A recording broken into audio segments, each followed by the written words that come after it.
आत्मनिर्भर भारत। आत्मनिर्भर भारत। जय जी, हम फेसबुक लाइव पर हैं, हरिता के फेसबुक लाइव के साथ फिर से हम हैं दोस्तों। बहुत बहुत सॉरी, जो कुछ भी हुआ, अचानक टेक्निकल इश्यू हुआ और लाइव से हम वापस हैं। तो जय जी, सॉरी, दिल से माफी मांगती हूँ इस टेक्निकल इश्यूज के लिए, दर्शक भी जो लाइव हो रहे हैं उनके लिए। जैसे कि मैंने कहा कि 15 सितंबर हम मनाते हैं इंटरनेशनल डे ऑफ डेमोक्रेसी के तौर पे। यूनाइटेड नेशंस का ये मानना है कि जिस देश में डेमोक्रेसी नहीं है वहां पर लोगों के जीवन जीने का जो मूल्य है या जिंदगी का जो मूल्य है उसकी देखभाल इतनी बेहतर तरीके से नहीं होती। जहां तक कोविड का संदर्भ है, विश्व की कोई भी डेमोक्रेसी ऐसी नहीं रही जिसने इसके सामने चैलेंजेस फेस ना की हो। और शायद इसीलिए इस वर्ष की जो थीम है वो है कोविड-19 a spot on democracy. Democracy में जितना रोल विपक्ष का है उससे कई ज्यादा जिम्मेदारी रूलिंग पार्टी की है। और भारत जैसी डेमोक्रेसी जहां पर इतनी सारी विविधताएं हैं, उसको एक साथ लेकर चलना अपने आप में एक काबिलियत का काम है। तो चलिए आज बात करते हैं इस डेमोक्रेसी को बेहतर बनाने के लिए जो शासक है, जिसको जनमत मिला हुआ है, वो क्या भूमिका अदा कर सकते हैं। और इस विषय पर हमारे साथ जुड़े हैं overseas friends of BJP Australia के जय शाह।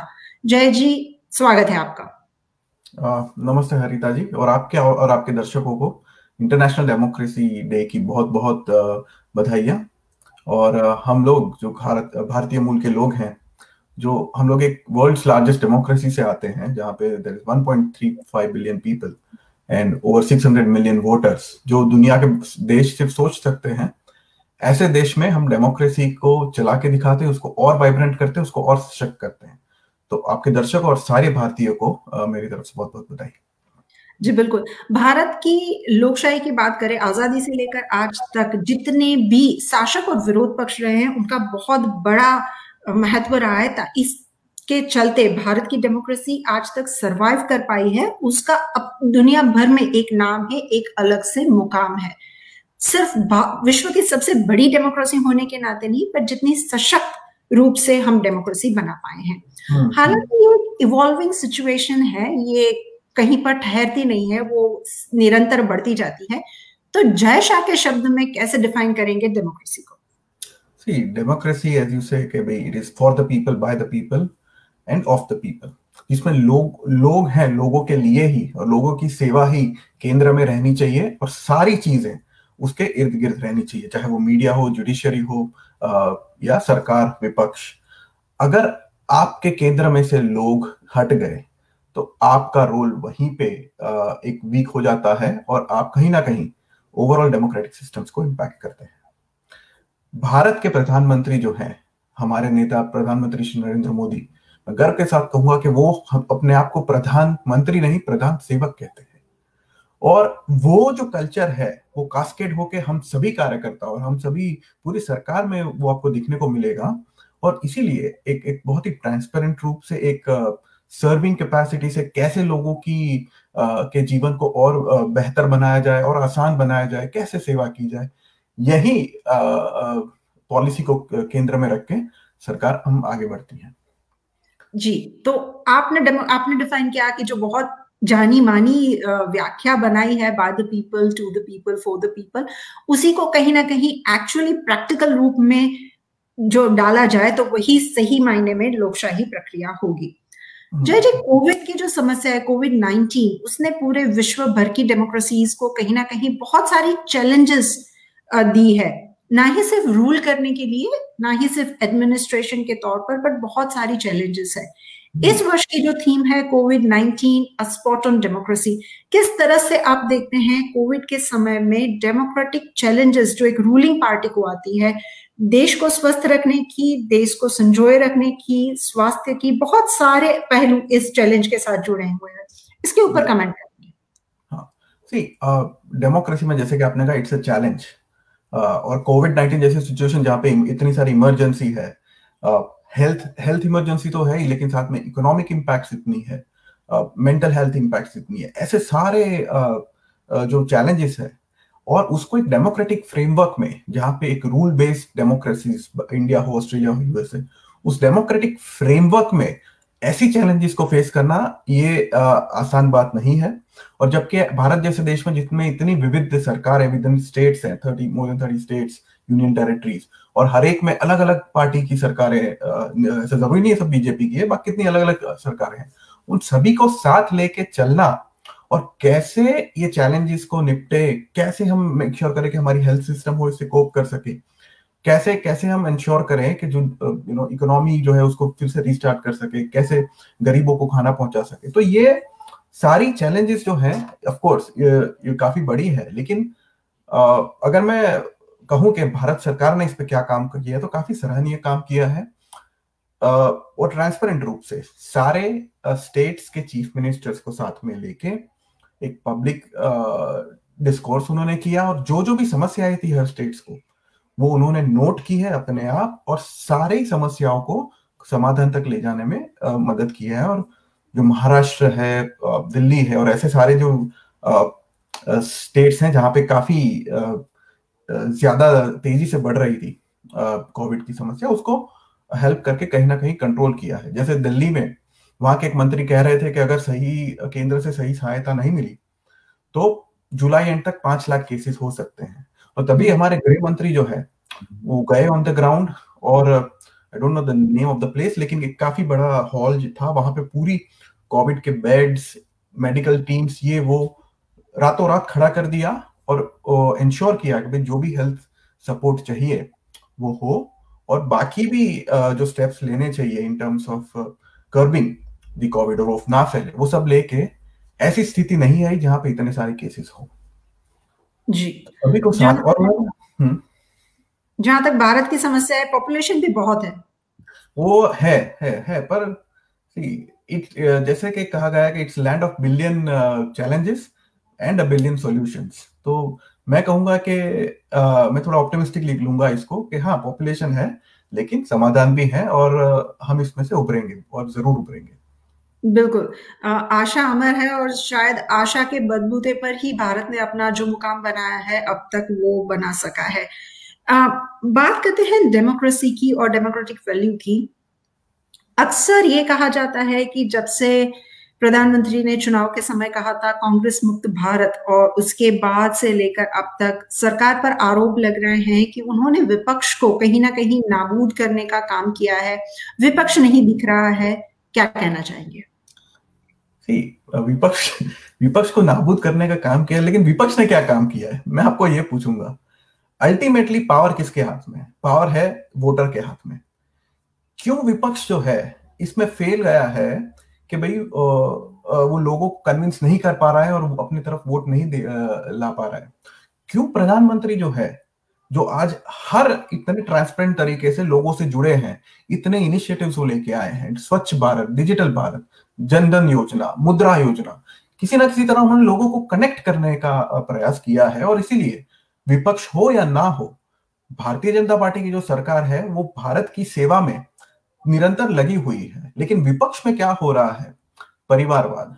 अभी 1 महीने पहले आपने देखा था एक बड़ा सा खेल शुरू हुआ था, कुछ कांग्रेस के लीडर्स ने लिखा कि भाई लीडरशिप में चेंज होना चाहिए, ऐसा होना चाहिए, इतना बड़ा। कहीं कहीं लगा कि भाई शायद चेंज आएगा, शायद परिवारवाद से छूटेगी कांग्रेस, शायद उसमें अच्छे लोग आएंगे, हम भी चाहते हैं मजबूत विपक्ष है। लेकिन एंड में क्या हुआ? Old wine in a new bottle. फिर से सोनिया गांधी जो है वहां पे विराजमान हो गई। तो ये तो विपक्ष को सोचना है कि ऐसा क्यों हो रहा है, क्यों लोगों तक वो नहीं पहुंच पा रहा, क्यों एक ही परिवार जो है वो रूल करता जा रहा है उनको। Jay ji, not specifically about the Congress, but विपक्ष में कोई भी, बिकॉज इट्स लाइक विपक्ष जैसे कोई है ही नहीं, जो कुछ भी है वो सिर्फ गवर्नमेंट ही रूल कर रही है। ये आरोप सही में सरकार पर बहुत समय से लग रहे हैं। कांग्रेस को छोड़कर भी बहुत सारे दल हैं जो सरकार के विरुद्ध में हैं।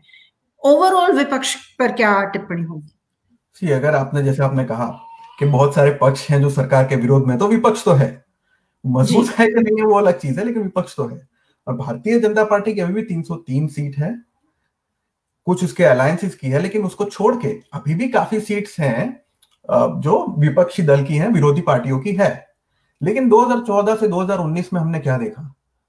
जब भी भारतीय जनता पार्टी की सरकार कुछ बिल लाना चाहे, कुछ करना चाहे, उसमें डिबेट की जगह हमेशा कांग्रेस ने वॉकआउट किया, अवॉइड किया, बॉयकॉट किया। लोकतंत्र में सबसे मजबूत जो हथियार होता है वो होता है डिबेट।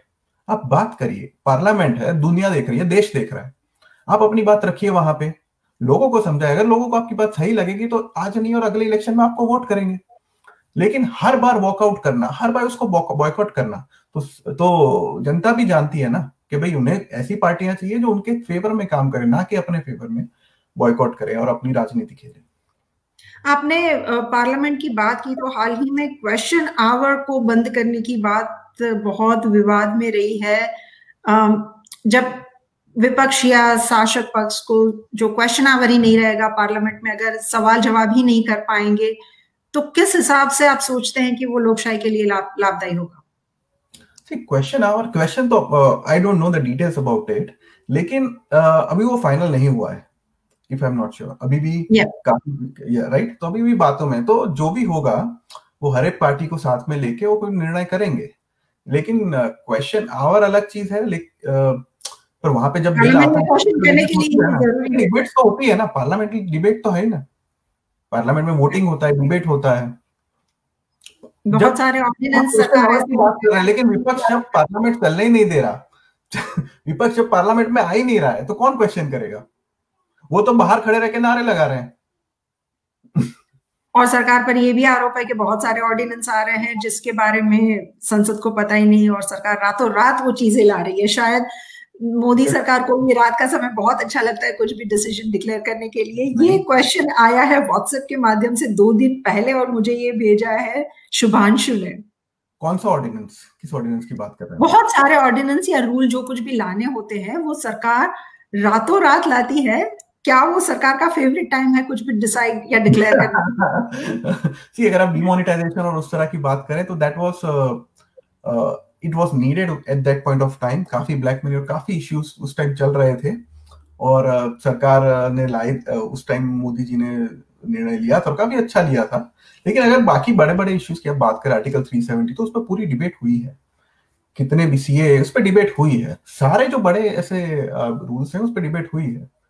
हाँ, कभी कभी वो रात में जो कुछ मोदी जी अनाउंस करते हैं, इट्स गुड, लेकिन उसमें काफी अच्छे अच्छे अनाउंसमेंट्स भी होते हैं, जैसे स्पेस टू स्पेस वॉरफेयर की उपलब्धियां जो भारत ने वो कर दी, वो डिक्लेयर किया। वो वहां पे कुछ ऑर्डिनेंस या कुछ नहीं लाए थे, इसरो की इतनी बड़ी अचीवमेंट को उन्होंने देश के सामने रखा था। तो हाँ, कुछ ऑर्डिनेंस आ रहे होंगे, लेकिन बाकी तो बड़े बड़े रूल्स जो हैं they are coming through the proper parliamentary processes. आपने 2 चीजों का जिक्र किया, नंबर 1 कि वो डिस्कशन नहीं होता, और दूसरा 370। सो उसमें से पहले डिस्कशन की बात करती हूँ, डिबेट की बात करती हूँ। सोशल मीडिया ने किस हिसाब से पॉलिटिकल पार्टीज को, या फिर आज के जमाने में जो पॉलिटिकल सिनारियो है उसको बदला है? किस हिसाब से सोशल मीडिया हेल्प करता है या हर्डल्स पैदा करता है किसी भी पार्टी को डेमोक्रेसी में? कोई भी टेक्नोलॉजी हो, कोई भी उससे एडवांसमेंट हो, उसके पॉजिटिव नेगेटिव्स रहेंगे। जहां तक सोशल मीडिया का सवाल है, मैं कहूंगा it's a very good platform where people can directly express their opinions और they can directly interact with the leaders, जहां पे उनको एक मीडिया का जो मिडल लेयर है उसकी जरूरत नहीं है। आज मोदी जी यूट्यूब के माध्यम से या फेसबुक के माध्यम से मन की बात कह रहे हैं, डायरेक्ट लोगों तक जा रही, लोग सुन रहे हैं। उनके ट्विटर पे 40 मिलियन फॉलोअर हैं, डायरेक्ट उनसे लोगों से बात कर रहे हैं और लोग सुन रहे हैं। तो और लोग भी उसी माध्यम से, टेक्नोलॉजी के माध्यम से ही, नॉट सोशल मीडिया तो एक है, ट्विटर, फेसबुक, उससे मोदी जी से कनेक्ट कर रहे हैं। नरेंद्र मोदी जी ने NarendraModi.in या MyGov.in ऐसी एप्स लाए हैं जहां से आप अपने सुझाव भी दे सकते हैं और आप कंट्रीब्यूट भी कर सकते हैं। अगर कोई लोगोज हैं, कोई आइडियाज हैं, तो वो ऑनबोर्ड होते हैं और दे आर कंसिडर्ड। तो आज लोगों को ऐसे अवसर मिले हैं कि जरूरी नहीं है कि सरकारी बाबू ही सब डिसाइड करेंगे या कोई कंपनी से डिसाइड करेगी। आप भी आपके देश के लिए कंट्रीब्यूट कर सकते हो थ्रू टेक्नोलॉजी। तो ये पॉजिटिव है। Social media, of course there are some negatives. अगर हम सोशल मीडिया की बात करें तो काफी कुछ ट्रोलिंग और ये सब कुछ लोग करते हैं, लेकिन it's an open platform with freedom of speech. फिर अगर उस पर कुछ सरकार करेगी तो लोग बोलेंगे कि भाई ये इनटॉलरेंट हो गए हैं, ये ऐसा हो गए हैं। तो मतलब it's a freedom of speech. हमारे भी पार्टीज को, हमारे भी लीडर्स को लोग बुरी तरह से कुछ कुछ चीजें बोलते हैं जो नहीं हमको करनी चाहिए, but it's an open platform. Overall scenario, it has added a lot of, it has given voice to people. पहले क्या था कि media was taking this role कि भाई हम ही है, लोग जनता का आवाज नहीं है, जनता की तरफ से हम ही सवाल करेंगे, लेकिन उसमें काफी बुराइयां आई थी। मीडिया में भी काफी करप्शन, काफी हमने राडिया टेप्स और सब हमने देखा है कि किस तरह से देयर वर मैनिपुलेशंस, और एक लुटियन सर्किट जो था कि जो डिसाइड करता था कि देश को क्या सोचना चाहिए, आज उससे ऊपर उठ गया। आज नहीं हो रहा है वो। मीडिया में तो स्पेशली मीडिया में होगा, लेकिन जहां तक सरकार और लोगों का प्रश्न है, direct connections through social media वो भी पॉसिबल हुए हैं। और इसीलिए मीडिया के इतने नेगेटिव कैंपेन के कारण के बावजूद आज मोदी सरकार फिर से भारी बहुमत से जीती है। सोशल मीडिया का रोल डिफाइन करना कहीं पर क्वेश्चन मार्क भी हो जाता है, क्योंकि जय जी बहुत सारी बात हम ये भी देखते हैं कि बहुत सारी मिस इन्फॉर्मेशन जो होती है वो स्प्रेड की जाती है, और खास करके सरकार की तरफ से कोई ऐसा रेक्टिफिकेशन नहीं होता या फिर ऐसी कोई बात नहीं होती जो बताए कि सोशल मीडिया पर ये चीज जो वायरल हो रही है वो एक्चुअली गलत इन्फॉर्मेशन है, आप इस पर ध्यान ना दीजिए। ओके, सरकार का पता नहीं, क्योंकि हम सरकार का डिफरेंट रोल है, लेकिन फेसबुक ने एक फैक्ट चेक करके एक नया इनिशिएटिव शुरू किया है, because it's part of the technology stack, के कोई भी न्यूज क्या वो सही है या नहीं, और कोई गलत न्यूज है तो आप उसको रीड करो, उसके पहले ही ऊपर वो फैक्ट चेक का जो सिंबल है वो आ जाता है। तो टेक्नोलॉजिकली वो एडवांसमेंट हुई है। सरकार टाइम्स क्लैरिफिकेशंस निकालती है, वो कहते हैं, उनके ऑफिशियल हैंडल्स हैं जिनको लोग फॉलो करते हैं, और अभी जागरूकता वो आई है कि भाई ऑफिशियल क्या है, अनऑफिशियल क्या है, वो डिफरेंस हम लोगों को धीरे धीरे समझ में आ रहा है। But still being new in this whole dynamics or in this landscape ecosystem, I would say, कहीं कहीं वो है कि भाई हर तरफ से लोग जो है उसको मिसयूज करते हैं, और मोदी जी के बारे में भी लोग मतलब किसी भी तरह की बहुत ट्रोलिंग वो होती है जो कि गलत है। ट्रोलिंग कहीं पर भी होना गलत है, चाहे वो शासक पक्ष की तरफ से हो या विपक्ष की तरफ से हो, या जर्नलिस्ट के लिए हो या फिर एक्टर के लिए हो, किसी के लिए भी नहीं है। करे गलत है, जो भी करे, जिसके भी खिलाफ करे, एक इंडिविजुअल के खिलाफ भी क्यों ना करे, गलत। बिल्कुल बिल्कुल। जय जी, आपने यहाँ पे बहुत अहम बात करी ट्रोलिंग के, जो बहुत ही गलत है, लेकिन एक और नया पहलू या फिर एक नई सिस्टम आ रही है, अगर आप सरकार के साथ सहमत नहीं हो तो आप देशद्रोही हो। ये बहुत सारे किस्से अचानक से सामने आ रहे हैं। You have to be with the government और यू आर देशद्रोही। What's your comment? ऐसा तो नहीं है। We have a vibrant democracy, we have an opposition. सारे लोग सरकार के खिलाफ बोलते हैं, इतना मीडिया है, सारे सरकार के खिलाफ बोलते हैं। नहीं बोलते हैं, but still they are tagged as a देशद्रोही। आज तक सरकार ने किसी को नहीं कहा देशद्रोही, पहली बात, ठीक है। सरकार ने या भारतीय जनता पार्टी के कोई भी बड़े नेता ने ऐसा शब्द किसी के लिए, किसी नेता के उनके लिए नहीं किया। लेकिन जब जेएनयू में ये नारे लगेंगे कि भारत तेरे टुकड़े होंगे, तो उसको आप एंटी नेशनल नहीं कहेंगे क्या? उसको तो कहना पड़ेगा भाई। टेररिज्म जो है, जो टेररिज्म को सपोर्ट करेंगे। I'm not talking about that scenario. I'm talking about the generalized thing कि अगर आप सरकार से सहमत नहीं होते, then you are tagged as a देशद्रोही। वो कौन करता है, वो है ये भारतीय जनता पार्टी या भारत सरकार किसी को नहीं करती है। तो वहां, और मेरा दायरा वही है कि उनकी तरफ से बोलूं। जनरल पब्लिक में कौन क्या बोल रहा है वो नहीं है, लेकिन ये गलत है, ऐसा नहीं होना चाहिए। लेकिन उसके साथ हमें ऐसा भी ध्यान में रखना है कि जो लोग इतनी, जहां पे चाइना जैसे कंट्री के साथ एग्रीमेंट्स करके आते हैं, वो क्यों करते हैं, उनको भी प्रश्न पूछना चाहिए। कुछ पार्टियां हैं जो चाइना के साथ एग्रीमेंट करके आई है, चाइना के साथ एग्रीमेंट करके आई है, because we have a big trading relations with China. Political party ने क्यों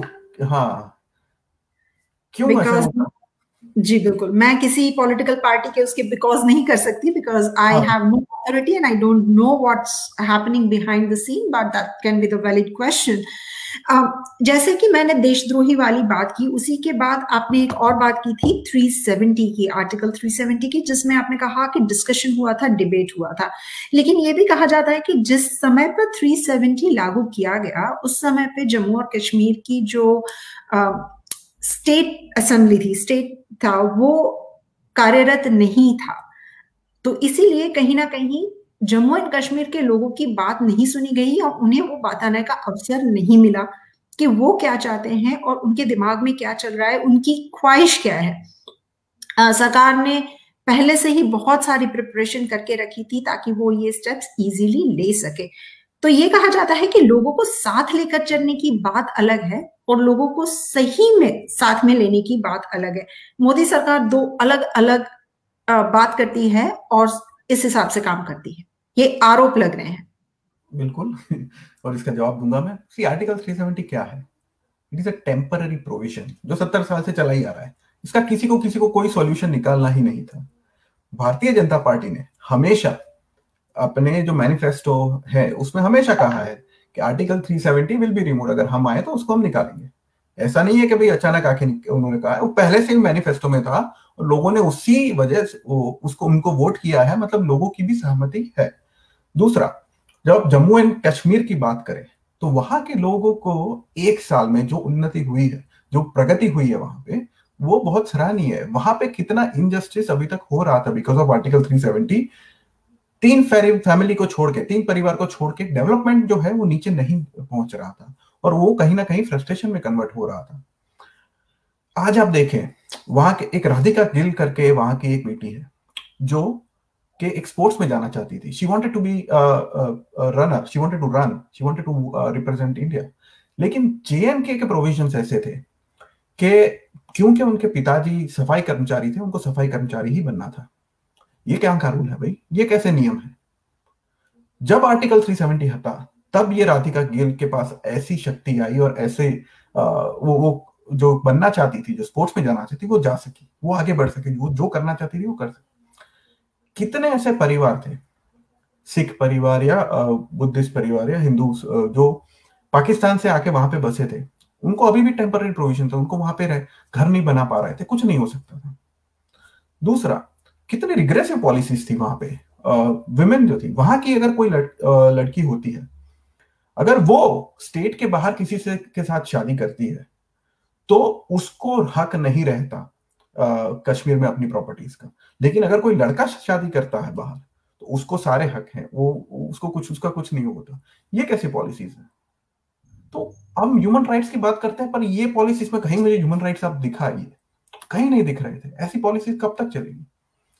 370 जब से हटा वहां पे प्रगति आई है, अभी इंडस्ट्रीज भी वहां पे आएगी और कुछ सालों में आप देखिए जम्मू कश्मीर बहुत ही तेज गति से आगे बढ़ेगा। बिल्कुल, हम फ्यूचर का इंतजार करते हैं और देखते हैं कि ये कदम कैसे साबित होता है, क्योंकि वक्त से ज्यादा सही परीक्षा करने वाला कोई परिबल नहीं हो सकता। 70 साल में एक परीक्षा तो हो गई ना कि आर्टिकल 370 किसी के पक्ष में नहीं था या सोल्यूशन नहीं था। That's what I'm saying कि वो समय बताएगा जय जी, मैं कमेंट नहीं कर सकती। या अगर आप अपना पक्ष रख रहे हैं, सो आई थिंक कि समय पर ये बात छोड़ दी जाए तो वो ज्यादा बेहतर होगा इस लाइव स्ट्रीम में। आपने बात की ट्रांसपेरेंसी की, आपने कहा कि प्रधानमंत्री सीधे सीधा जुड़ना चाहते हैं लोगों के साथ। ट्रांसपेरेंसी बहुत बड़ा और अहम विषय है जहां तक भारत का सवाल है। वहां तक सरकार पर आरोप है कि जिस हिसाब से लोकपाल का जो बिल है उसमें जो जिस हिसाब से चेंजेस लाए गए, कहीं ना कहीं वो ट्रांसपेरेंसी को असर करता है। और डेटा गबन, ये एक स्पेसिफिक टर्म है जो सरकार के ऊपर बार बार क्वेश्चन मार्क करती है। डेटा, जब भी किसी डेटा के ऊपर क्वेश्चन किए जाते हैं तब वो डेटा उस वेबसाइट से गायब कर दिया जाता है। और क्या आपको लगता है कि ये लोकशाही के लिए चिंता का विषय है? क्या आप कोई एग्जाम्पल बता पाएंगे जहां पे ऐसा हुआ है? कुछ है? जिसने भी क्वेश्चन भेजा था उन्होंने एक रक्षा मंत्रालय की बात की थी, उन्होंने किसानों के मृत्यु की बात की थी और उन्होंने कहा था कि बहुत सारे हैं बट ये दोनों काफी होंगे। ओके, रक्षा मंत्रालय की अगर बात करें तो राफेल पे बहुत सारे क्वेश्चन उठे थे, राइट? राफेल पे पूरे विपक्ष ने इतना बड़ा उसको मुद्दा बनाया था तो भी राफेल ऐसा है, उसमें ये हुआ है, ये धांधली हुई है, ये रिलायंस को ये दे दिया, ये वो कर लिया। क्या हुआ? वो गया सुप्रीम कोर्ट में, गया सुप्रीम कोर्ट में गया, भारत सरकार ने अपना पक्ष रखा, जो भी विपक्ष थे, जहां सारी जो शक्तियां थी जो उसके सामने पड़ी थी सारी वहां पे गई। सुप्रीम कोर्ट का निर्णय क्या आया कि राफेल में कोई गफला नहीं है। और आखिर में क्या हुआ? आखिर में आज 6 साल में राफेल जो हमने साइन किए थे मोदी सरकार ने आने के साथ, वो राफेल आज आके पड़े हैं। Compare it with Bofors. Bofors में इतना हुआ है, वो कतरोची भारत से भाग गया और इतने सारे इश्यूज वहां पे हुए थे एक टाइम पे। और वो तो चलो बोफोर्स तो पुराना है। 2013 में ए.के. एंटनी ने ऐसा कहा था कि हमारे पास पैसे नहीं है चीज खरीदने के लिए। उस स्टेट से आज दूर होके हम आज ये स्टेट में आए हैं कि क्विकली जो हमारी सेनाओं को चाहिए वो हथियार हम एक्वायर कर सकें। दूसरा, डेटा ट्रांसपेरेंसी में कहूंगा कि दूसरा ट्रांसपेरेंसी की अगर बात करें तो पूर्व प्रधानमंत्री श्री राजीव गांधी ऐसा कहते थे कि भाई अगर हम 1 रुपया देते हैं तो उसमें से 15 पैसे ही लोगों तक पहुंचते हैं। भारत सरकार ने क्या किया? Direct cash benefit transfer scheme लाए। उससे क्या हुआ कि आज मोदी जी पार्लियामेंट में कहते हैं कि हम हर किसान को 6,000 रुपए देंगे या 2,000 रुपए देंगे, जो भी है।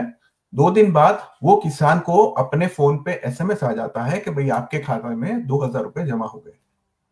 ये ट्रांसपेरेंसी है, no middle man, direct transfer. दूसरा, पीएम मोदी अगर उनकी आप ऐप पे जाएंगे, सारे कितने जनधन अकाउंट बने हैं, कितने महिलाओं को आज 55% of the Jan Dhan account holders हैं, दे आर वुमेन। मुद्रा योजना में भी काफी बड़ा उनको उनका क्या कहते हैं उनको लोन्स मिले हैं। तो ये सारे डेटा जो है पीएम मोदी ने अपने एप्स में इंफोग्राफिक्स के रूप में सारे अवेलेबल है। अब छोटी मोटी चीजें कहीं पे ये वो होगी, उसको मुद्दा बनाना मैं नहीं मानता हूं कि सही चीज होगी।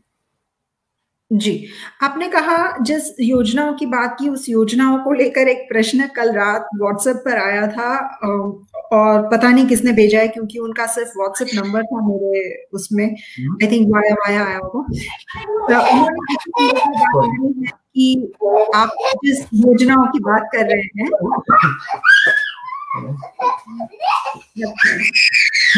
सॉरी,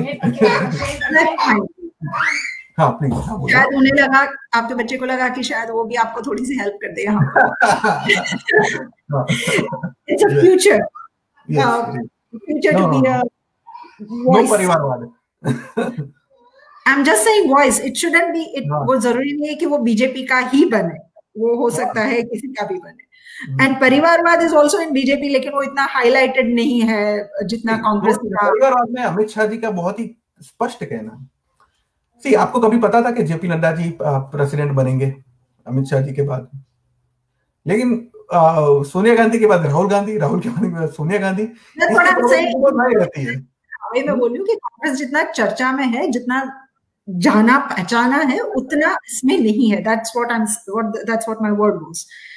और मैं आपके बच्चे का बीजेपी के लिए नहीं कर रही थी, I was just because he is in Australia, so Australian politics की आवाज भी हो सकती है। तो मैं वापस आती हूँ अपने क्वेश्चन के ऊपर। आई डोंट नो जिसने भी भेजा है और वो देख रहा है या पोस्ट वीडियो देखेगा या फिर मैं व्हाट्सएप शेयर करूंगी वो देखेगा। उन्होंने कहा है कि सरकार ने जो शुरुआत में 2014 में कुछ योजनाओं के बारे में बात की थी, for example make in India. Making India का नया पैकेट है आत्मनिर्भर भारत। अगर वो नहीं है तो दोनों में क्या डिफरेंस है? क्या सरकार पुरानी योजनाओं को नए पैकेज में लॉन्च कर रही है? क्या ये डेमोक्रेसी के लिए हेल्दी साइन है या हम वहीं पर अटक गए हैं? आई डोंट नो ये पैकेजिंग की बात क्या आती है, लेकिन मेक इन इंडिया जो था वो इंडिया को ग्लोबल मैन्युफैक्चरिंग हब बनाना था और वो बना। उसमें काफी चीजें आई। मेक इन इंडिया के तहत कितनी सारी कंपनियां आई, महिंद्रा आई, वो काफी। और ये 2019 के पहले, अब ऑस्ट्रेलिया की बात करें तो महिंद्रा की जीप्स और महिंद्रा की ऑस्ट्रेलिया में एक्सपोर्ट होने लगी। उससे अलग जीप के भी जो काफी वर्जन थे वो ऑस्ट्रेलिया में मेड इन इंडिया आने लगे थे। तो ऐसा नहीं है कि मेक इन इंडिया का इंपैक्ट नहीं था। सेल्फ रिलायंट इंडिया में भारत ने क्या सीखा, वो it is not just limited to manufacturing. Aatmanirbhar Bharat मतलब कि किसी भी, चाहे वो रिसर्च हो, चाहे वो डेवलपमेंट हो,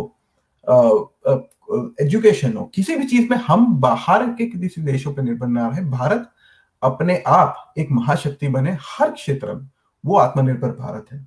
और इसमें मैन्युफैक्चरिंग इज अ पार्ट, और विद इन लास्ट 2-3 मंथ्स हमने उसमें काफी बढ़ावा देखा है। फॉर एग्जाम्पल पीपी किट्स अगर आप देखें तो पहले पीपी किट्स भारत में कभी बनती ही नहीं थी, उससे आज per day 2 lakh PP kits Bharat में बन रही है। ये बहुत बड़ा अचीवमेंट है। एप्पल जो है now it's moving its base to India. आज वो लैंड और वो सब देख रहे हैं, और इतना बड़ा मैन्युफैक्चरिंग यहाँ पे होने वाला है। जापान की काफी कंपनीज भारत में आ रही है, तो make in India is a part of it, and वो आगे बढ़ रहा है। लेकिन मैं ये भी कहूंगा कि स्टार्टअप इंडिया और ऐसी जो सारी पॉलिसीज गवर्नमेंट ने लॉन्च की है, government can launch policies, government can support, but ultimately it will have to be people of India who will have to contribute as well. हर चीज हम सरकार पे नहीं ना छोड़ें। बिल्कुल जी। आपने कहा सरकार पे सारी चीजें नहीं डाल सकते। कल जब मैं विपक्ष के लोगों से बात कर रही थी और उनको मैंने एक हाइपोथेटिकल क्वेश्चन दिया था कि आप अगर मिलेंगे प्रधानमंत्री को तो आप एक प्रश्न क्या पूछेंगे, और उनका ये प्रश्न था कि जो विसंवादिता हो रही है, जो कम्युनल हार्मनी कहीं ना कहीं धीरे धीरे खत्म हो रही है इंडिया में, उसको लेकर मैं प्रश्न पूछूंगा। आपकी क्या टिप्पणी होगी? कम्युनल हार्मनी कहाँ खत्म हो रही है? ये कम्युनल हार्मनी कौन खत्म कर रहा है? ये ऐसे ऐसे मुद्दे खड़े करके और ऐसी चीजें लाके आज वो कम्युनल हार्मनी की बात कर रहे हैं। राम मंदिर इतना बड़ा इश्यू था, सुप्रीम कोर्ट का जजमेंट आया, 5 बेंच जज, उसके बाद लोग सोच रहे, ये विपक्षी बोल रहा था ऐसा हो जाएगा, ये वो हो जाएगा, देश में वो हो जाएगा। देश के सभी लोग साथ में आए और उसको सपोर्ट किया। आज आत्मनिर्भर भारत की जब बात करते हैं हमारे प्रधानमंत्री, तो उसमें सब उसमें साथ है। सबका साथ सबका विकास, ये पहले दिन से नरेंद्र मोदी जी का नारा रहा है, और उसी पे हम आगे बढ़े। आप एक पॉलिसी ऐसी बताइए जहां पे किसी एक धर्म या विशेष के खिलाफ भारत सरकार ने कोई कदम उठाया हो। आज रोड पहुंच रहे हैं, हर गरीब, हर एक के पास पहुंच रहे हैं। आज प्रधानमंत्री आवास योजना जो है वो हर धर्म के लोग, जो भी गरीब है, उस तक उसके बेनिफिट्स पहुंच रहे हैं। आज इलेक्ट्रिफिकेशन जो हुआ, उज्ज्वला योजना हर घर तक पहुंचा है। इसमें कहा सरकार का काम है विकास विकास विकास, और उसी पे वो फोकस्ड है। विपक्ष चाहे कितना भी कह ले, सरकार को विकास के मुद्दे से वो नहीं भटका पाएंगे। एक क्वेश्चन आया था, मैं भूल गई आपको पूछना, कि आपने कहा कि लोकतंत्र को मजबूत करने के 4 सिंबल्स हैं, जिसमें ब्यूरोक्रेसी आ जाती है, जजमेंट यानी कि हमारी न्यायपालिका आती है, गवर्नमेंट है, और मीडिया है। गवर्नमेंट ने धीरे धीरे न्यायपालिका और ब्यूरोक्रेसी की ऑटोनॉमस को भी खत्म करने का काम किया है, जो भारत में बहुत ही रेयर था। इस पर क्या टिप्पणी होगी? ऐसा हुआ नहीं है। ऐसे लोग सोच कुछ भी सकते हैं। जुडिशरी आज भी ऑटोनॉमस है, राफेल के केस वहीं जाते हैं और गवर्नमेंट उसमें डिसीजन, जुडिशरी डिसीजन लेती है, गवर्नमेंट को वहां पे अपना पक्ष रखना पड़ता है। काफी डिसीजन सरकार जुडिशरी के ऐसे भी आए हैं जो सरकार के खिलाफ हो। तो ऐसे ऑटोनॉमी गई है और ऐसा कुछ हुआ है, ये मैं नहीं मानता अभी भी। इनफैक्ट जुडिशरी और सशक्त हुई है। मोदी जी ने तो कहा है कि भाई उसको इतना सशक्त करोगे, जितने भी केसेस पेंडिंग है आप उनको सॉल्व करो, उसमें जो मदद चाहिए आप करो। लेकिन पूरी तरह से जो जुडिशरी है इट इज इंडिपेंडेंट, कहीं भी सरकार का कोई हस्तक्षेप नहीं है। अच्छा, प्रशांत भूषण ने भी शायद इसी बात पर कहा था, अभी जो कंटेंट की बात कर रही है वो भी कहीं ना कहीं इसी विषय पर क्वेश्चन मार्क खड़ा कर रही है कि जुडिशरी इंडिपेंडेंट नहीं रही। कैसे नहीं रही? उनका जो विषय था वो उनके और जुडिशरी के बीच में था, सरकार इसमें कहाँ आई? इसमें सरकार का कुछ रोल था ही नहीं। कंटेम्प्ट ऑफ कोर्ट था, कोर्ट के एक डिसीजन के सामने जाके उन्होंने इस तरह के स्टेटमेंट्स दिए हैं और ये सब किया है। तो जुडिशरी ने उसको सुओ मोटो लेके उनको जो भी पनिशमेंट जो कहा था, और वो भी जुडिशरी इतनी मतलब विशाल हृदय है, उन्होंने कहा 1 रुपया दे दो as token, that's it. We respect your freedom of speech, but because you have done a contempt of court, आपको 1 रुपया दे दो। ये किया है। इसमें सरकार का कोई रोल नहीं है, सरकार कहीं इसमें बीच में नहीं है। जय जी, आप और मैं बात कर रहे हैं ऑस्ट्रेलिया में बैठकर ऑस्ट्रेलियन डेमोक्रेसी के साथ साथ जिस हमारी इंडियन डेमोक्रेसी के बारे में। तो चलिए बात करते हैं एनआरआई समुदाय की। एनआरआई समुदाय को बहुत सारी उम्मीदें रही थी, और खास करके प्रधानमंत्री दुनिया के ऑलमोस्ट हर एक देश में गए थे ताकि उनके साथ जो संबंध है वो ज्यादा मजबूत हो। वहां पर रहने वाले जो भारतीय हैं वो अपनी आप जिस देश में रहते हैं वहां पे भी उनका कंट्रीब्यूशन बढ़े और भारत में भी उनका योगदान रहे। एनआरआई समुदाय को लेकर बात है, किस हिसाब से आप सोचते हैं कि उनका इमेज या उनका नजरिया जो है वो इंडियन डेमोक्रेसी की तरफ बदला है? देखिए, एनआरआई समुदाय को मैं अगर लेके हम बात करें तो एनआरआई, पहले तो ये शब्द पे जाते हैं, it is called non resident Indian. ठीक है, उसको पहले भारत में बिन निवासी भारतीय कहा जाता था, लेकिन जब अटल बिहारी जी की सरकार आई तो उन्होंने कहा नहीं, हम इनको बिन निवासी भारतीय नहीं, इनको हम प्रवासी भारतीय कहेंगे, बिकॉज बिन निवासी नेगेटिव वर्ड है, राइट। तो ये नाता है भारतीय जनता पार्टी का और ये रिस्पेक्ट है भारतीय जनता पार्टी की एनआरआईस के लिए, राइट। 2014 में अगर हम आए, जब हमारी सरकार आई, स्वर्गीय सुषमा जी जो कि विदेश मंत्री बनी थी, उन्होंने एक एनआरआई को सर्व करने के ट्विटर से जो शुरुआत की थी वो अभूतपूर्व है। कोई भी देश में कहीं भी हमारा एनआरआई फंसा हो, एक ट्वीट करते थे वो सुषमा जी को, सुषमा जी का रिस्पॉन्ड आता था और लोगों को मदद हुई है, राइट। मिडल ईस्ट में उस टाइम यमन और हर एक कंट्रीज में इतने सारे वॉर्स चल रहे थे जहां पे हमारे इतने एनआरआईस फंसे थे। भारत सरकार ने वो सारे एनआरआईस, सारी जो नर्सेज और जो भी सारे एनआरआईस वहां पे फंसे थे, सबको निकालने का काम किया है। वो तो ठीक, हमने अमेरिका और बाकी और देशों के लोगों को भी वहां से निकालने का काम किया। तो इतना सशक्त हमारा विदेश मंत्रालय हुआ। आज भी अब हमारे कॉन्सुलेट हो, रात के 2 बजे भी मैंने ऐसे सुना है कि कॉन्सुलेट से लोग, किसी को इमरजेंसी वीजा चाहिए तो वो देने के लिए गए हैं। तो ये बड़ा बदलाव आया है एक सर्विंग दी एनआरआईस में। पासपोर्ट सेवा, ये ओसीआई, ये सब काफी फास्ट हुआ है। उसके साथ साथ एनआरआई की तरफ से भी काफी योगदान बढ़ा है भारत में। जैसे इलेक्टोरल प्रोसेस की बात कर रहे हैं, 2019 में हमारे ही कई सौ कार्यकर्ता थे जो वहां पे कैंपेन करने गए, वोटिंग करने गए। कई लोग मेरे साथ और कई लोग हैं जिन्होंने इसलिए सिटीजनशिप नहीं ली क्योंकि वो भारत में वोट करना चाहते हैं। तो एक वो वाइब्रेंसी ऑफ जो डेमोक्रेसी है वो ग्लोबल हुई है, और बिकॉज ऑफ मोदी जी जो पूरी दुनिया में आज घूमे हैं, तो हम तो एक भारत का जो स्टेटस जो है, भारतीयों का, वो स्टेटस से ज्यादा एक परसेप्शन में कहूंगा, वो काफी अलग हुआ है। और डायस्पोरा को भी एक very important part of India and Indian ecosystem कहा गया है। मोदी जी ने फ्रांस में थे तो उन्होंने एक लाइन यूज की थी कि आपके पासपोर्ट का रंग कोई भी हो, लेकिन अगर आपके खून का रंग लाल है तो आप भारतीय हैं। ये जब ऐसी बातें हमारे लीडर्स करते हैं तो हमें भी ऐसा होता है कि हम भी हमारे देश के लिए कुछ करें, और इसलिए काफी रिसर्च और काफी सारे क्षेत्र में एनआरआईस आज कंट्रीब्यूट कर रहे हैं। अभी एकल विद्यालय का थोड़े दिन पहले कॉन्सर्ट हुआ था ऑनलाइन। एकल विद्यालय जो भारत में कई स्कूल्स चलाते हैं ट्राइबल एरियाज में, आई थिंक ऑलमोस्ट $90,000 लोगों ने इकट्ठे कर लिए। ये प्यार है एनआरआईस का भारत के लिए। Now compare it. अब मैं आपको एक यहाँ पे हमारे ऑपोजिशन की एक बात बताऊंगा, ठीक है। भारत सरकार 2013 में, नहीं 18 में एक बिल लाई थी, एनआरआई वोटिंग, प्रॉक्सी वोटिंग। जो एनआरआई डायरेक्टली वोट नहीं कर सकते उसको प्रॉक्सी वोटिंग की भी, जो आ नहीं सकते, प्रॉक्सी वोटिंग की एक उपलब्धि, एक फैसिलिटी उपलब्ध कराई जाए। लेकिन उस बिल को राज्यसभा में तब जो ऑपोजिशन पार्टीज का स्ट्रेंथ था, उन्होंने उस पार्टीज को, उस बिल को टर्न डाउन किया, ये कहकर कि NRIs can not be trusted. अब आप मुझे ये बताइए कि ये जो ऑपोजिशन है वो एक तरफ कहता है कि NRIs can not be trusted, और दूसरी तरफ एनआरआईज का सपोर्ट मांगने जाते हैं, तो क्या एनआरआई सपोर्ट करेंगे? ये तो इतनी हिपोक्रेसी हुई ना। जवाहरलाल नेहरू भी आगे पहले कहते थे कि जो भाई दूसरे देश में चले गए उनको भारत को भूल जाना चाहिए।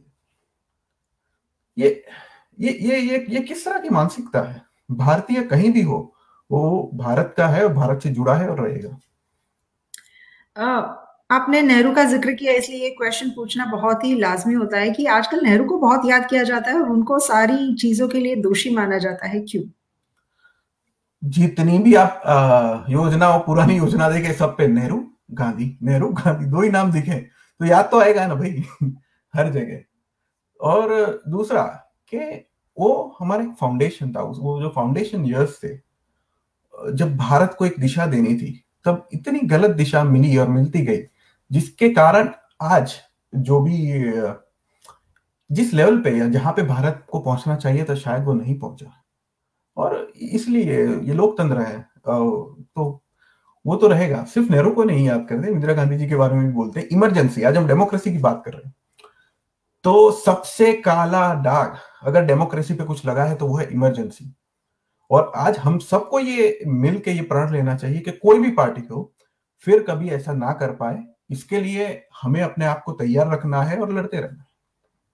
बिल्कुल। और उसके बाद तो बहुत सारे कॉन्स्टिट्यूशनल चेंजेस भी आए कि डेमोक्रेसी कैसे, सॉरी, इमरजेंसी कैसे आएगी और किस हिसाब से आएगी और क्या हो सकता है क्या नहीं हो सकता। So that was the part. एक वो जनता पार्टी हाइपोथेटिकल लाए थे।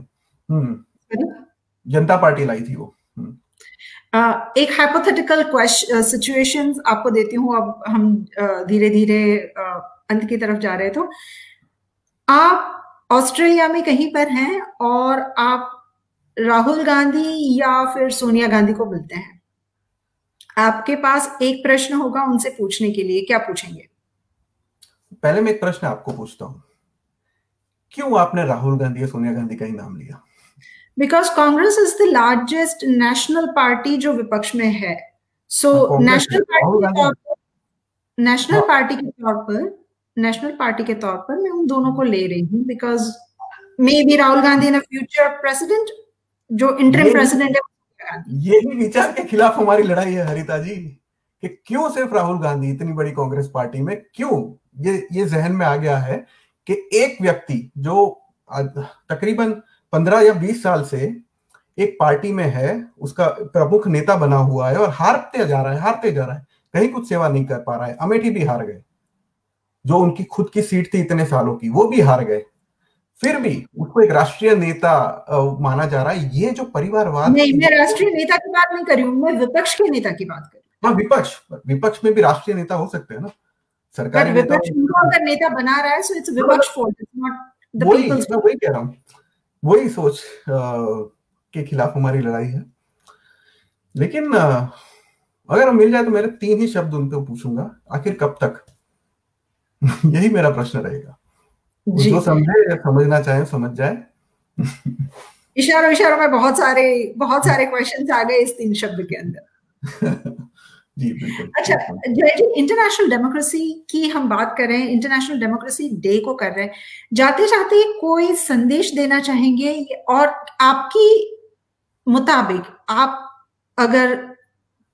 अगर पूछा जाए कि डेमोक्रेसी को ज्यादा से ज्यादा बेहतर बनाने के लिए जो सरकार काम कर रही है उससे भी अधिक कुछ करना हो, क्या 3 पॉइंट्स होंगे जिस पर फोकस करना ज्यादा महत्वपूर्ण रहेगा? बिल्कुल।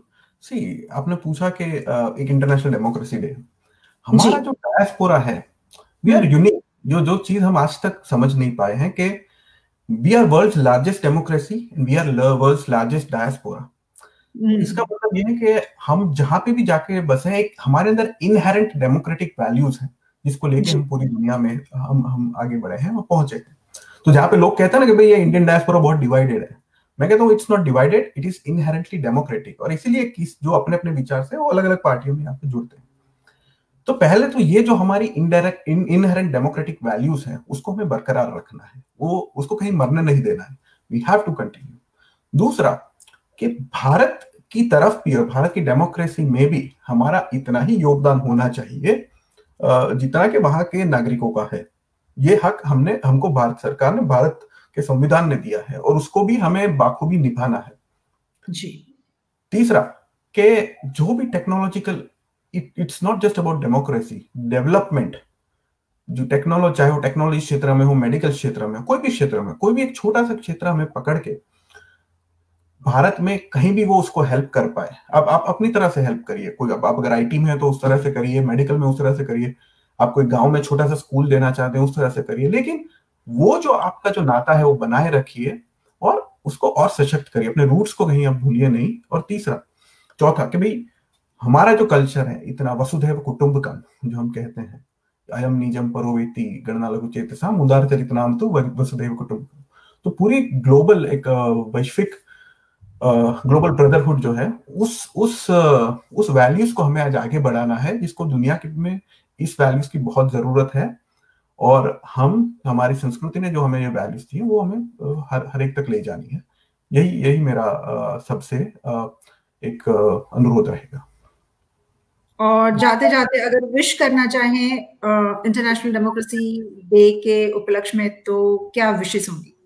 Yes, see, democracy is a very precious gift, and only those who have it, who don't have it, understand it. तो आप उनसे बात करिए। मेरे एक मित्र थे जो कोई एक मिडल ईस्ट की कंट्रीज में थे, बहुत रिच कंट्री थे, लेकिन मेरे को उन्होंने बोला कि Jai, you don't know how lucky you are. मैंने कहा क्यों यार, तुम्हारे देश में इतना पैसा है? तो उन्होंने कहा पैसा कुछ नहीं है, you have freedom and you don't realise the value of it until you have lost it. तो ये जो फ्रीडम है, ये हमें बहुत ही लड़ने के बाद, बहुत ही संघर्ष के बाद मिली है। तो इस फ्रीडम को आप एंजॉय करिए, इसको जिए और इसको आगे बढ़ाइए। एंड जो भी हम कर रहे हैं बहुत अच्छा कर रहे हैं अभी तक भी। तो आप सभी को अगेन इंटरनेशनल डेमोक्रेसी डे की बहुत बहुत बधाइयाँ, और अगले साल फिर मिलेंगे हरिता जी के साथ। बिल्कुल, अगले साल हम और क्वेश्चंस के साथ हाजिर होंगे और बहुत वाइब्रेंट विषय पर बात करेंगे। जो भारत के दर्शक हैं उनको भी बहुत सारी बधाइयां, और ऑस्ट्रेलिया के दर्शकों को भी बहुत सारी बधाई, क्योंकि ऑस्ट्रेलिया भी अपने डेमोक्रेटिक वैल्यूज की वजह से जाना जाता है। और शायद यही दूसरा पहलू है बहुसंस्कृतिक या मल्टीकल्चरलिज्म के बाद जो भारत और ऑस्ट्रेलिया को जोड़ता है। मुझे लगता है कि ये दो बहुत महत्वपूर्ण धरोहर है इस दोनों देशों को एक दूसरे के साथ जोड़े रखने के लिए, एक दूसरे के साथ बांधे रखने के लिए। बिल्कुल बिल्कुल हरिता जी, आपको ये चीज कैसे लगी? आपको ये बातचीत पसंद आई, ना पसंद आई? कमेंट्स में हमें जरूर बताइएगा। लेकिन बहुत बहुत आपको पहले ही बता देती हूँ, अपनी भाषा अपनी कमेंट्स में बहुत काबू रखिएगा, अदरवाइज मैं डिलीट कर दूंगी या फिर मैं आपको ब्लॉक कर दूंगी। I am sorry but I have to say it, please maintain your language. और आप ज्यादा से ज्यादा शेयर करिए, फॉलो करिए और हमें बताइए कि आपको ये कैसा लगा। जय जी, आपने अपना समय दिया, बहुत बहुत शुक्रिया, और sorry about the technical issue we had. That is fine. Harita ji, आपको बहुत बहुत धन्यवाद। एक बहुत अच्छा इनिशिएटिव है और इसको आगे बढ़ाइए। मेरी शुभकामनाएं आपके साथ हैं। Thank you. Thank you. नमस्ते।